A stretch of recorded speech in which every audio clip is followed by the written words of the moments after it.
नमस्कार, किसान समाचार में आप सभी का स्वागत है। सबसे पहले मुख्य समाचार।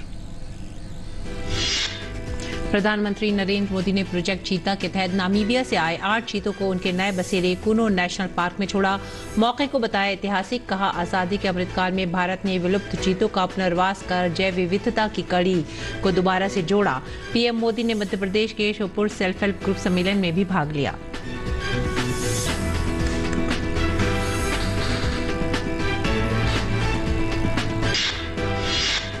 प्रधानमंत्री नरेंद्र मोदी ने शुक्रवार को उज्बेकिस्तान के समरकंद में शंघाई सहयोग संगठन शिखर सम्मेलन को किया संबोधित। कहा, मिलेट्स एक ऐसा सुपर फूड है जो न सिर्फ एससीओ देशों में बल्कि विश्व के कई भागों में हजारों सालों से उगाया जा रहा है। वर्ष 2023 को UN international years of millets के रूप में मनाया जाएगा। एससीओ के अंतर्गत एक मिलेट फूड फेस्टिवल के आयोजन पर करना चाहिए विचार।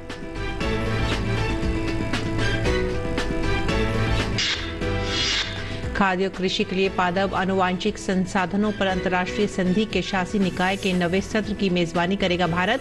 19 से 24 तारीख तक आयोजित होने वाले कार्यक्रम में करीब 176 देशों के 400 डेलीगेट्स के शामिल होने की उम्मीद। दुनिया के सभी देशों को मिलकर कृषि के क्षेत्र में कार्य करना बैठक का मकसद।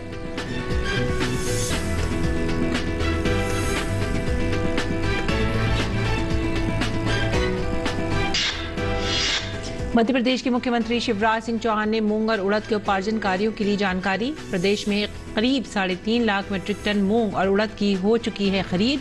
प्रदेश के 32 जिलों में मूंग और 10 जिलों में उड़द की जा रही है खरीद। 2,34,772 किसानों ने करवाया था पंजीयन।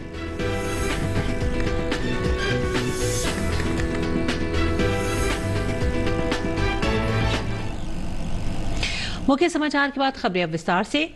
70 साल बाद भारत में चीते के कदम पड़े हैं। साल 1952 में भारत में से चीतों को विलुप्त घोषित कर दिया गया था, जबकि साल 1947 में आखिरी बार भारत में चीता देखा गया था। प्रधानमंत्री ने कुनो राष्ट्रीय उद्यान में चीतों के पुनर्वास का शुभारंभ किया। ये 8 चीते, जिसमें 3 नर और 5 मादा हैं, इन्हें नामीबिया से लाया गया है। नामीबिया की राजधानी विंडहॉक से इन्हें विशेष विमान से पहले ग्वालियर और उसके बाद सेना के चिनूक हेलीकॉप्टर से कुनो लाया गया है। यह भी पहली बारी है कि किसी अन्य महाद्वीप से वन्य जीवों को लाकर उनके संरक्षण और संवर्धन का प्रयास किया जा रहा है। ये अभयारण्य मध्य प्रदेश के श्योपुर जिले में मौजूद है। इस अभयारण्य को चीतों के संरक्षित करने के लिए विशेष तौर पर तैयार किया गया है। भारत के लिए एक विशेष मौका है कि 20वीं सदी में जिन चीतों का अस्तित्व भारत की धरती से खत्म हो गया था, वो 21वीं सदी में एक बार फिर से पुनर्जीवित हो रहा है।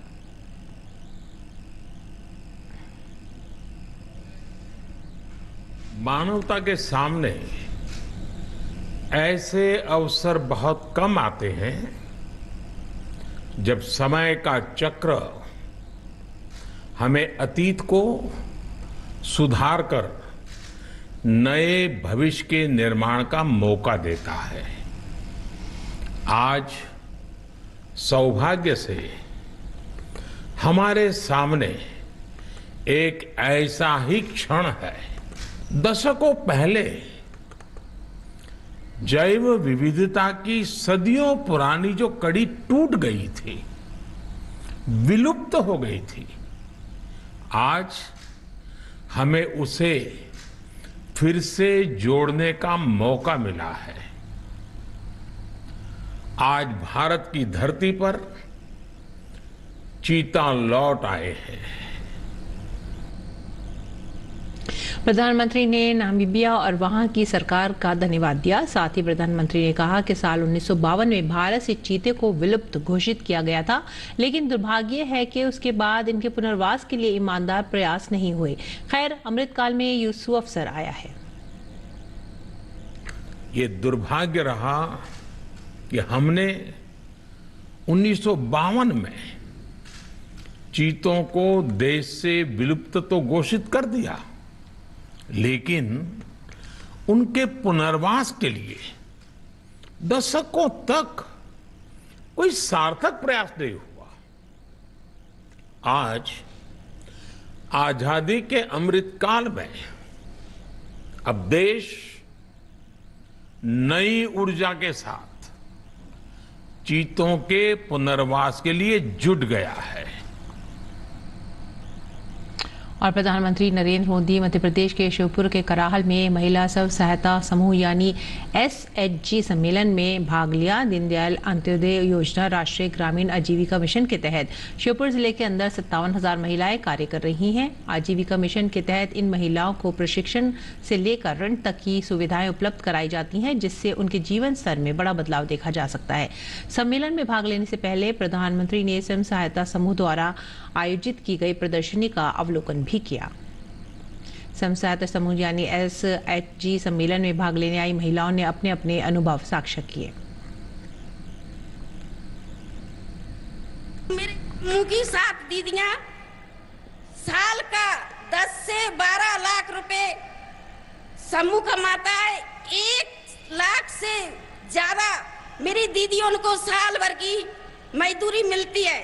और अमृत सरोवर वाला तालाब मुझे एक और मिला, जहाँ से मेरी स्व सहायता समूह की दीदियों को दूनी मेहनत मिलेगी, दूना लाभ मिलेगा।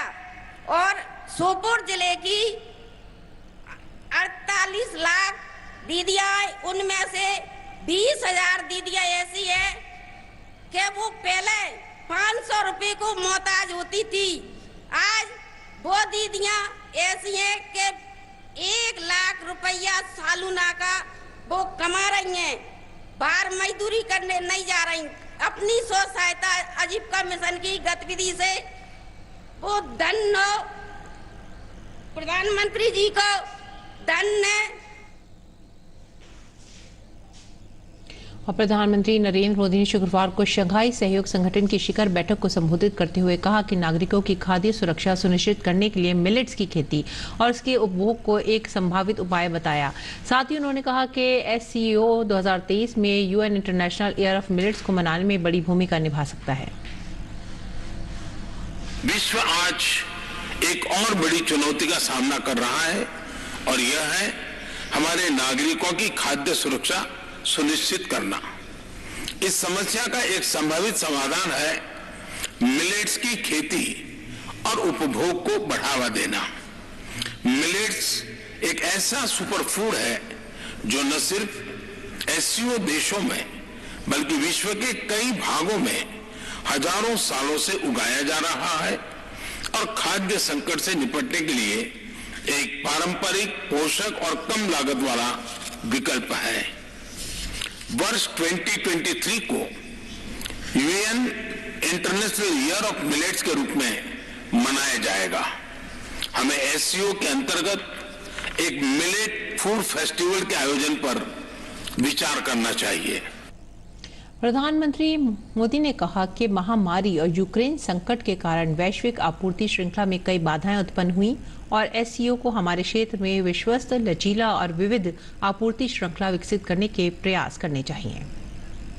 महामारी और यूक्रेन के संकट से ग्लोबल सप्लाई चेन्स में कई बाधाएं उत्पन्न हुई, जिसके कारण पूरा विश्व अभूतपूर्व ऊर्जा एवं खाद्य संकट का सामना कर रहा है। SCO को हमारे क्षेत्र में विश्वस्त, रेजिलिएंट और डाइवर्सिफाइड सप्लाई चेन्स विकसित करने के लिए प्रयत्न करने चाहिए।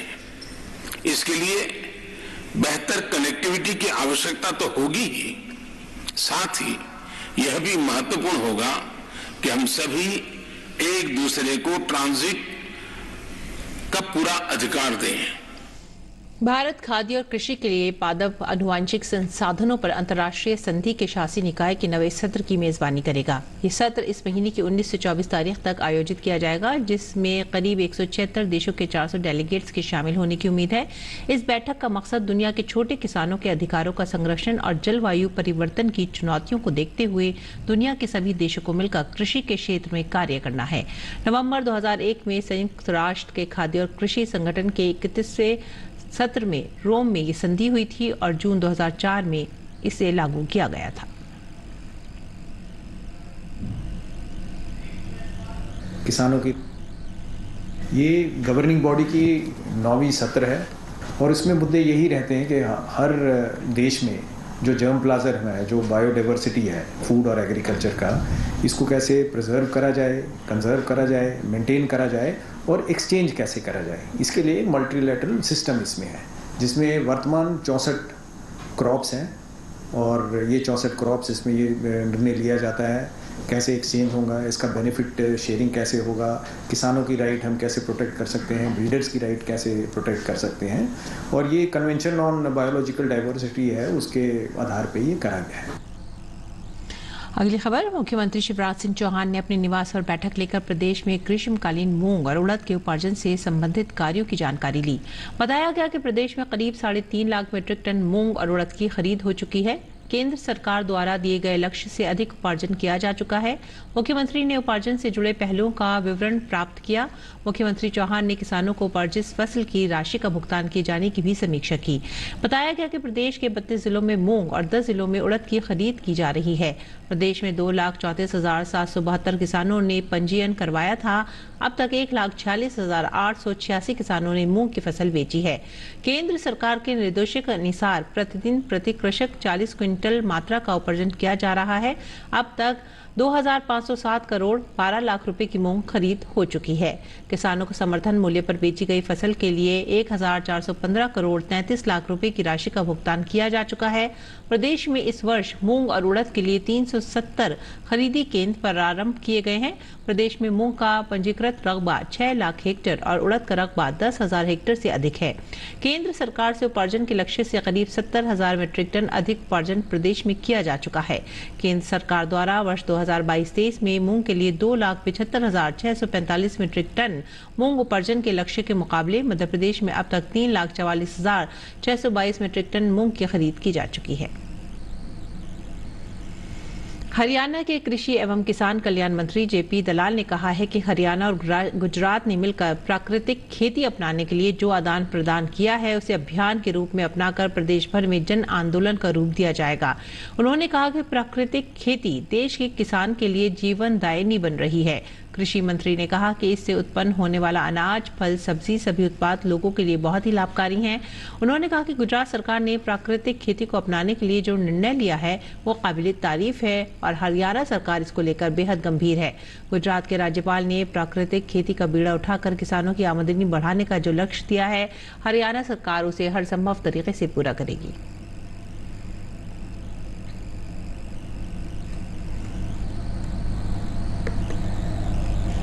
और प्रधानमंत्री कृषि सिंचाई योजना कठुआ जिले के कंडी बेल्ट क्षेत्रों में हरित क्रांति ला रही है। कृषि एवं किसान कल्याण विभाग द्वारा शुरू की गई स्प्रिंकल और ड्रिप सिंचाई प्रणाली सिंचाई संसाधनों के संकट वाले कंडी क्षेत्र में बेहतर फसल प्राप्त करने के बाद किसानों की जीवन शैली को बदल रही है। स्प्रिंकल और ड्रिप सिंचाई प्रणाली अभी पहले चरण में शुरू हुई है और विभाग ने आने वाले मौसम में डबल क्षेत्र को कवर करने की योजना बनाई है। ये क्षेत्र सूखा प्रभावित क्षेत्र है और प्राकृतिक बारिश पर किसान निर्भर रहते हैं। ऐसे में किसानों को साल में एक ही फसल मिलती है। किसानों की समृद्धि में ये सबसे बड़ी बाधा थी, लेकिन अब किसान खुश हैं और उन्हें मक्का या गेहूं जैसी खाद्य अन्न फसलों को छोड़कर सब्जियों को भी 2 फसलें मिल रही हैं। नवीनतम सिंचाई व्यवस्था मिलने से किसानों की आय भी बढ़ी है और इससे अच्छा मुनाफा भी कमा रहे हैं। तो बहुत दिक्कत होती है, बरसात में पानी आता है, ऐसे पानी नहीं होता। बरसात में भी कभी अच्छी बरसात हो तो फसल हो जाती है, नहीं तो वो भी नहीं। लेकिन ये मैंने लगाया है, अभी बोर कराया है, इसमें मैंने डिपार्टमेंट से स्प्रिंकलर लगाया है।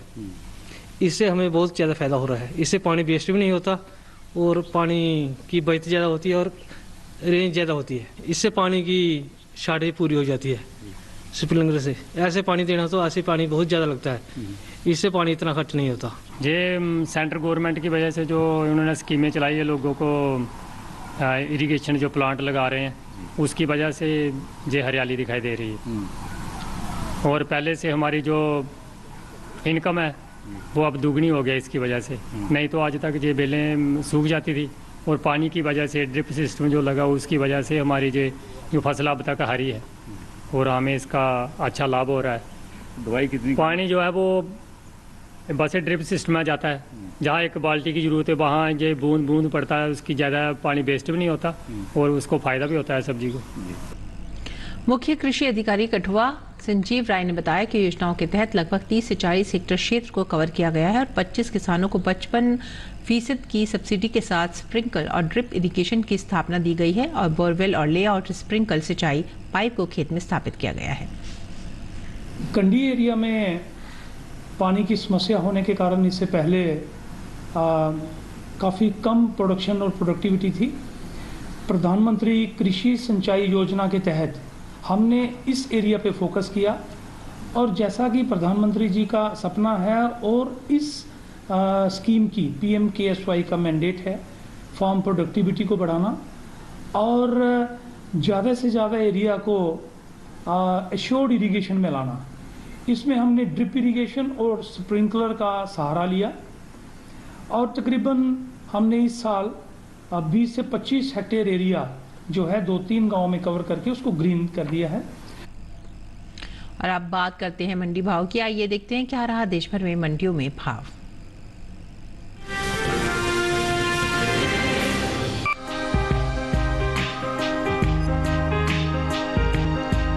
कृषि उपज मंडियों में शुक्रवार को प्याज के सौदों में मिला जुला रुख देखने को मिला। कहीं भाव चढ़े तो कहीं घटे, जबकि कुछ मंडियों में इस दौरान प्याज के भाव में कोई बदलाव नहीं हुआ। बात इसकी आवक की करें तो कृषि उपज मंडियों में इन दिनों प्याज की आवक सामान्य है। एडवाक नेट के मुताबिक प्याज की उपज में अहम स्थान रखने वाले राज्य महाराष्ट्र की लासलगांव मंडी में प्याज के भाव में स्थिरता देखने को मिली। यहाँ 15 सितंबर को प्याज का भाव था 1151 रुपए। 16 सितंबर को इसके सौदे बिना किसी उतार चढ़ाव के 1151 रुपए पर हुए। गुजरात की सूरत मंडी में 15 सितंबर को प्याज का भाव रहा 1175 रुपए। 16 सितंबर को इसके भाव में 25 रुपए की गिरावट आई और भाव हो गया 1150 रुपए। हरियाणा की गोहाना मंडी में बीते 2 दिनों के दौरान प्याज के भाव स्थिर रहे। यहाँ 15 और 16 सितंबर को प्याज 1000 रुपए पर बिकी, जबकि जम्मू कश्मीर की नरवाल मंडी में इस दौरान प्याज के सौदों में मजबूती के साथ कारोबार हुआ। यहाँ 15 सितंबर को प्याज का भाव था 1350 रुपए। 16 सितंबर को इसके सौदे 150 रुपए उछलकर 1500 रुपए पर हुए। वहीं कर्नाटक की बंगलुरु मंडी में 15 सितंबर को छोटी प्याज का भाव था 600 रुपए। 16 सितंबर को इसके सौदे बिना किसी फेरबदल के 600 रुपए पर हुए। इस साल घरेलू स्तर पर प्याज की उपज में बम्पर इजाफा देखने को मिल सकता है। कृषि मंत्रालय की ओर से बागवानी फसलों के लिए हाल ही में जारी दूसरे अग्रिम अनुमान के मुताबिक देश में प्याज की उपज बीते साल से 50 लाख टन से ज्यादा होने की उम्मीद है। साल 2021-22 के दौरान प्याज की कुल उपज 3,17,03,000 टन रहने का अनुमान जताया गया है, जबकि बीते साल की समान अवधि के दौरान प्याज की पैदावार 2,66,41,000 टन रही थी।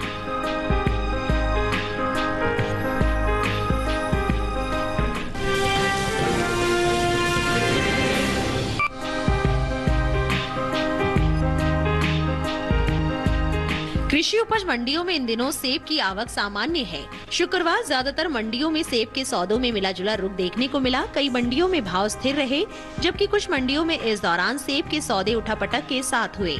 बात इसके हाजिर भाव की करें तो एडवाक नेट के अनुसार हरियाणा की गोहाना मंडी में 15 सितंबर को सेब का भाव रहा 4000 रुपए। 16 सितंबर को इसके भाव में कोई बदलाव नहीं हुआ और भाव 4000 रुपए पर बना रहा। इसी तरह हिमाचल प्रदेश की कुल्लू मंडी में बीते 2 दिनों के दौरान सेब के भाव स्थिर रहे।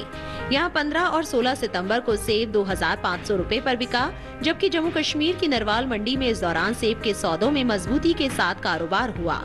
यहाँ 15 सितंबर को सेब का भाव था 3000 रुपए। 16 सितंबर को इसके सौदे 400 रुपए उछलकर 3400 रुपए पर हुए।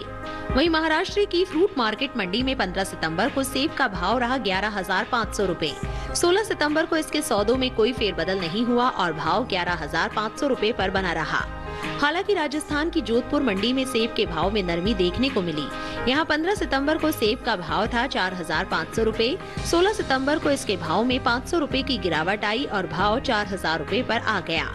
इस साल सेब की पैदावार में बढ़त का अनुमान है। कृषि मंत्रालय की ओर से बागवानी फसलों के लिए जारी दूसरे आंकलन के अनुसार साल 2021-22 में सेब की पैदावार 24,37,000 टन हो सकती है, जबकि साल 2020-21 के दौरान उपज का ये आंकड़ा 22,76,000 टन रहा था। यानी सेब की पैदावार बीते साल के मुकाबले 1,61,000 टन ज्यादा होने की उम्मीद है।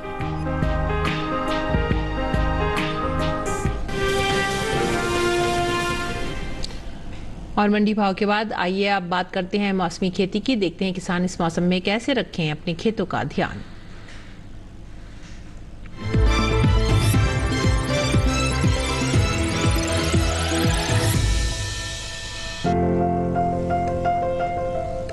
जम्मू कश्मीर में मक्के के खेत में निराई और गुड़ाई कर ले। मक्के में कीट लगने की आशंका है, ऐसे में मक्के में कीटों से बचाव के लिए कृषि विशेषज्ञों की सलाह से कीटनाशक का छिड़काव कर ले। किसान तरबूज की तुड़ाई करते रहे। इस समय शलगम की बुआई कर सकते हैं, साथ ही गाजर की बुआई का समय उपयुक्त है। इसी तरह मूली की बुआई कर ले। जम्मू कश्मीर में फूल गोभी की रुपाई करते रहे। वहाँ प्याज की बुआई के लिए खेत तैयार कर सकते हैं। किसान मूंग के खेत में निराई और गुड़ाई कर ले। इसके साथ ही अरहर के खेत में निराई और गुड़ाई करते रहे। यहीं लोबिया के खेत में भी निराई और गुड़ाई कर सकते हैं। जम्मू कश्मीर में चुकंदर की बुआई कर ले। उत्तर प्रदेश में फूल गोभी की रुपाई कर ले। किसान पत्ता गोभी की भी रुपाई करे। यहीं मक्के के खेत में पर्याप्त नमी बनाए रखे। मक्के के खेत से जल निकासी का उचित प्रबंध करते रहे। साथ ही मूंगफली के खेत में निराई कर ले। इस समय मूंगफली में कीट लगने की संभावना बनी हुई है, ऐसे में मूंगफली में कीटों से बचाव के लिए कृषि विशेषज्ञों की सलाह से कीटनाशक का छिड़काव कर ले। वहीं ज्वार की बुआई करते रहे। ज्वार के खेत से पानी की निकासी की व्यवस्था करें। उत्तर प्रदेश में धान की रुपाई कर सकते हैं। किसान लाल मिर्च की रुपाई कर ले। इसके अलावा अरहर के खेत से जल निकासी का प्रबंध करें।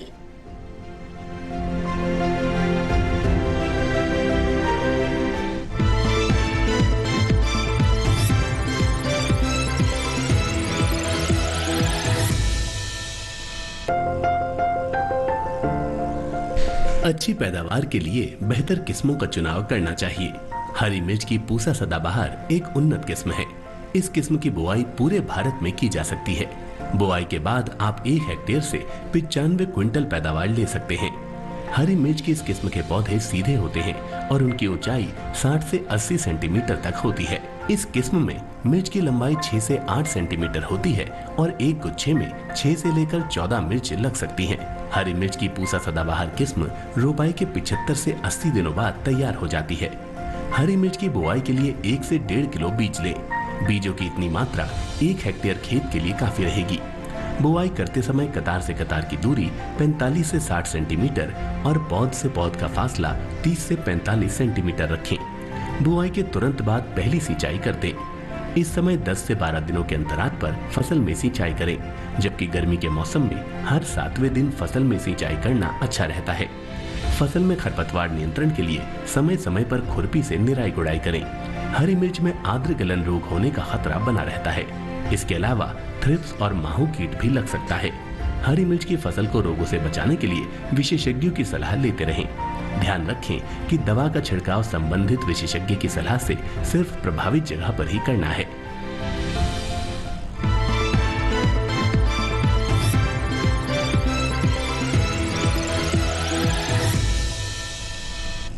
और अब वक्त है खास खबर का। भाजपा के राष्ट्रीय अध्यक्ष जेपी नड्डा ने पार्टी मुख्यालय में प्रधानमंत्री नरेंद्र मोदी के जन्मदिन को सेवा दिवस के रूप में मनाए जाने पर एक प्रदर्शनी का उद्घाटन किया। प्रधानमंत्री नरेंद्र मोदी के 72वें जन्म दिवस के अवसर पर विश्व के कोने कोने से बधाई संदेश प्राप्त हुए हैं। कलाकार सुदर्शन पटनायक ने ओडिशा के पुरी समुद्र तट पर रेस से पीएम मोदी की तस्वीर बनाई। केंद्रीय सूचना एवं प्रसारण मंत्री अनुराग सिंह ठाकुर ने मुंबई के गुरु तेग बहादुर नगर में आयोजित एक कैंप में भाग लिया। दरअसल प्रधानमंत्री नरेंद्र मोदी के जन्मदिन के मौके पर अखिल भारतीय तेरापंथ युवक परिषद देश भर में 2000 से अधिक रक्तदान कार्यक्रम का आयोजन किया गया। केंद्रीय राज्य मंत्री वी मुरलीधरन ने केरल के विश्व प्रसिद्ध कोवलम समुद्र तट पर प्रधानमंत्री नरेंद्र मोदी के जन्मदिवस के अवसर पर राज्य में 9 तटीय जिलों में 100 स्थानों पर तटीय सफाई अभियान स्वच्छ सागर सुरक्षित सागर कार्यक्रम का उद्घाटन किया और विभिन्न संगठनों के स्वयं सेवकों के साथ सफाई गतिविधियों में भाग लिया। प्रधानमंत्री नरेंद्र मोदी को भेंट किए गए प्रतिष्ठित और सम्मानीय स्मृति चिन्हों की चौथी आगामी ई नीलामी शनिवार से शुरू हो रही है, जो 2 अक्टूबर 2022 को समाप्त होगी। नीलामी में रखे गए स्मृति चिन्हों में शानदार पेंटिंग्स, मूर्तिकला, हस्तशिल्प और लोक कलाकृतियों को शामिल किया गया है। केंद्रीय गृह मंत्री अमित शाह ने हैदराबाद के परेड ग्राउंड में तेलंगाना मुक्ति दिवस समारोह में भाग लिया। केंद्रीय गृह मंत्री अमित शाह के साथ महाराष्ट्र के मुख्यमंत्री एकनाथ शिंदे और केंद्रीय मंत्री जी किशन रेड्डी हैदराबाद मुक्ति दिवस समारोह में शामिल हुए। केंद्रीय स्वास्थ्य मंत्री डॉक्टर मनसुख मांडविया ने राष्ट्रीय व्यापी रक्तदान अमृत महोत्सव के तहत सफदरजंग अस्पताल में रक्तदान शिविर में हिस्सा लिया और रक्तदान किया। इसी के साथ ही हमें दीजिए आज्ञा। नमस्कार।